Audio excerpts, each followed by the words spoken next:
Serial अब से है दुआ में, जहां एक तरफ दुआ परेशान है हैदर के और गजल के रिश्ते को लेके उनकी औलाद पैदा करने वाली बात से, तो वहीं पे गाइस अचानक आ जाता है दुआ को कायनात का कॉल। कायनात कहती है कि दुआ भाभी, मैं हफीज़ की सारी बातें मानने को राज़ी हूँ, लेकिन वो फिर भी किसी और से निकाह क्यों करना चाहता है। वो जो कहेगा मैं वो करने को राज़ी हूँ, मैं घर से भागने को भी राज़ी हूँ। तो दुआ को पता चल जाता है अपनी अम्मी और अपने भाई का जो कारनामा वो करने वाले हैं, उसकी हकीकत की आखिर उनका प्लान क्या है। तो वहीं पे कहीं दूसरी तरफ पीर साहब घर से नाराज़ होकर निकलते हैं, तो उन्हें घर के बाहर मिल जाती है दादी अम्मी और रूहान।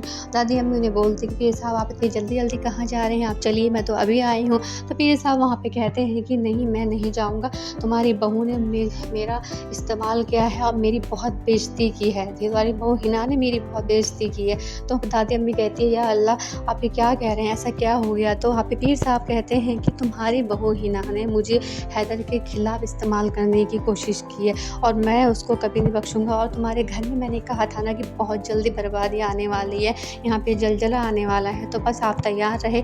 और जो आपकी बहू की जो बहू है ना गजल, जो आपकी हिना बहू अपनी बहू लेके आई है, तुम देखना वो बहुत जल्दी तुम्हारे घर को बर्बाद करके इस घर को अख्तर ख़ानदान को बिखेरने के लिए तैयार बैठी है और इस घर में जलजला आएगा तो आएगा ही। इतना कह के पीर साहब गुस्से में चले जाते हैं। दादी अम्मी बहुत परेशान होती है और रूहान को कहती है, देखा रूहान बेटा, हिना जो दुआ बेटी ने कहा था सब कुछ सही कहा था, ये गजल इस घर में बर्बादी की जड़ है और उसको बढ़ावा दे रही है हिना।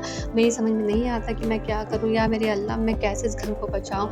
एक दुआ ही थी जो इस घर को बचा सकती थी। तो वहीं पे गाइस दूसरी तरफ दुआ अपनी अम्मी को समझाती है, हफीज़ को समझाती है, अपने भाई को कि आप लोग ऐसा मत कीजिए, कायनात ना समझे, उसे कुछ नहीं पता है और आप उसका इस्तेमाल मेरे दुखों के लिए कर रहे हैं, ऐसा मत कीजिए। अगर आप भी ऐसा करेंगे तो आप में और हैदर की अम्मी में क्या फ़र्क रहेगा। तो वहाँ पे हमीदा कहती है कि बेटा तुम मुझे मत समझाओ, तुम्हारे हर एक आंसू का बदला मैं लूँगी। जब उनकी बेटी के साथ जुल्म होगा तब उनको पता चलेगा कि घर की बहू के साथ जुल्म करना क्या होता है। तो वहाँ पे दुआ कहती है कि अम्मी आप ऐसा मत कीजिए, आपको मेरी कसम, आपको पता है ना कि जब अल्लाह के घर में भी हम जाएंगे तो अल्लाह भी माफ़ नहीं करेगा। अल्लाह भी कहता है कि जब हम अपने किसी मकसद के लिए, किसी मंसूबे के लिए, किसी बेगुनाह का यूज़ करते हैं, इस्तेमाल करते हैं, तो उसको अल्लाह भी माफ़ नहीं करता है। तो वहाँ पे हमीदा कहती है कि बेटा मुझे अल्लाह माफ़ ना करे, मैं अल्लाह से माफ़ी मांगती हूँ, लेकिन मैं ये काम करके रहूँगी और तुम जाओ चुपचाप कमरे में रहो। तो गाइस हमीदा दुआ को कमरे में बंद कर देती है। अब दुआ सोचती है कि मैं क्या करूँ, मैं कैसे इन लोगों को ये गलत काम करने से, ये गुनाह करने से रोकूँ। दूसरी तरफ हमीदा कहती है हफीज़ को कि तुम कॉल करो कायनात को, पूछो कि उसने क्या सोचा है। तो हफीज़ कायनात को कॉल करता है और पूछता है कि मैं तुमसे कुछ कहा था, तुमने क्या सोचा है। तो कायनात कहती है कि हफीज़, मैं तुम्हारे संग भाग जाने को तैयार हूँ। तो वहीं पे गई दूसरी तरफ दुआ सोचती है कमरे में कि या अल्लाह, अब मैं कैसे अपने भाई और अपनी अम्मी को ये गुनाह करने से रोकूं। तो वहीं से दुआ खिड़की के रास्ते बाहर निकल जाती है और जब दरवाजे के पास जाती है तो उसे कोई शख्स दिखता है।